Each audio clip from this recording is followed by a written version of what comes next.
Hi, welcome to Elizabeth Gourmet Toffee's first webinar. I'm Brenda and I'd like to thank you for sharing your Friday night with me as I go through with you how to construct an edible apple toffee centerpiece. It's March 11th, which means in less than 2 weeks, spring is here. So many more reasons to celebrate spring and also to celebrate Easter. So let's begin. I'd like to tell you that, first of all, I started with Red Delicious and Braeburn apples. Of course, you can choose any kind of apples you want. I chose them for their combination of tartness and sweetness. You're going to, first of all, section your apples. After you section your apples, you're going to want to soak them in a white soda. This will prevent them from browning, as you're going to want your centerpiece to stay looking fresh. Using a candy skewer, you're going to slide it into the apple. About halfway up the apple is fine. I'm going to start out just showing you how to make a few combinations using Elizabeth's Gourmet Toffee and several other ingredients that you'll see here. I'm going to start, I've melted some of the finest chocolate that we use in-house. We're going to start by coating our apple segments, generously coating them. I'm going to start out by showing you how to make our original Elizabeth Gourmet Toffee. So we're starting with milk chocolate. To that, I'm adding our crushed Elizabeth Gourmet Toffee. Of course, this can be found in any of our stores in Wisconsin and several of the outlets. That information is on our website and also on our blog. After coating it generously with the Elizabeth's Gourmet Toffee, you're going to be able to see. And then you're going to set it aside to cool before adding it to the centerpiece. Now, the original toffee comes in both milk chocolate and dark chocolate. That's personal preference for you. The variance in chocolate does add some color variance to the centerpiece, which adds some interest. The second one I'm going to show you is going to be one of our favorites, which is going to be a take on s'mores.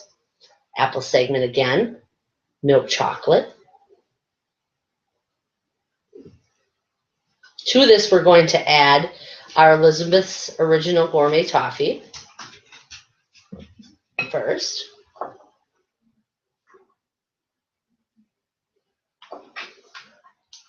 You're going to want to coat it generously again. To that, we're going to add some crushed graham cracker crumbs. I suggest using very fresh graham crackers as you get that crisp texture. And then, of course, after that, we're going to add some small bite-sized marshmallows and just place them right in the wet chocolate. Of course, you're going to want to bite a marshmallow with every bite you take. Again, we're going to leave that one to cool.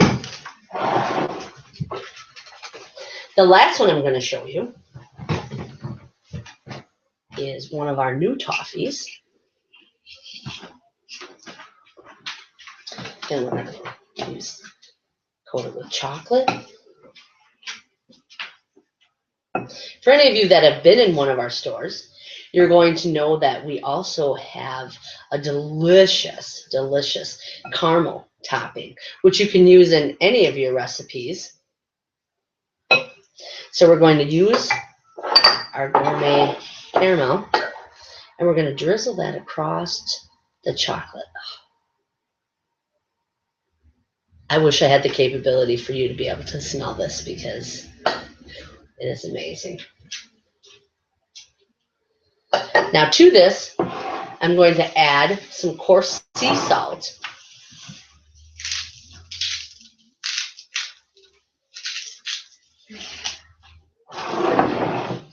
And to this one, we're going to add a combination of our toffee that is coming out April 1st, which is toffee with salted pretzel. Just the right amount of gooiness and crunchy.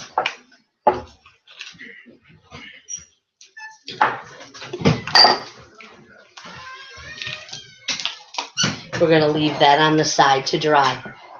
Now, of course, you're going to need these to cool and harden before we use them in the centerpiece. So I have some that I've pre-made for you, and I'm going to show you what we're using for a centerpiece. I purchased a galvanized pail. This one has a blackboard portion on the front, so you can use chalk and happy spring, happy Easter, happy birthday, whatever you want. Now, inside of here, I have a styrofoam block, which has been cut to fit very snugly to allow some stability. Now, as you can see, I've already started by using the skewers with the apples. I caution you to start in the center, using the tallest in the center, because you're going to want your centerpiece to look rounded like it would, say, if it was a flower centerpiece. You're going to move around the outside, varying the flavors you've used. I want to caution you also to try to remember to keep balance to your centerpiece. This will not only make it more aesthetically pleasing, but also physically it won't tip over as your guests remove the desserts. So we're just going to keep going around and around. While I'm doing this, I want to thank you all for your patronage, for your feedback, for your suggestions, which of course are always wanted. I also would like to thank you for the overwhelming support of the coupon that was on our blog post. As you can see, I also put some inexpensive Easter grass in the bottom, which doesn't necessarily mean it has to be Easter. It could also be just a coming sign of spring. We all are looking forward to seeing this green grass, I know. And with the final one, you can see what a beautiful centerpiece this is going to make. Now, if this is for Easter, I suggest you could possibly put some Easter ribbon around here, perhaps some plastic Easter eggs in there. Or if it's spring, you could always put a few artificial flowers in there. The thing to remember when you are doing an edible centerpiece is, first of all, to make sure that, once again, you're coating your apples so that they do stay appealing looking, that you're not making it too top heavy. You use skewers long enough to support the weight. And my final word would be just to enjoy it and have fun with it, because after all, isn't that what this is all about? So I want to wish all of you a happy spring. I look forward to seeing you on our next webinar, and I look forward to seeing you in one of our stores. And thank you again for your support. It's so important. Thank you.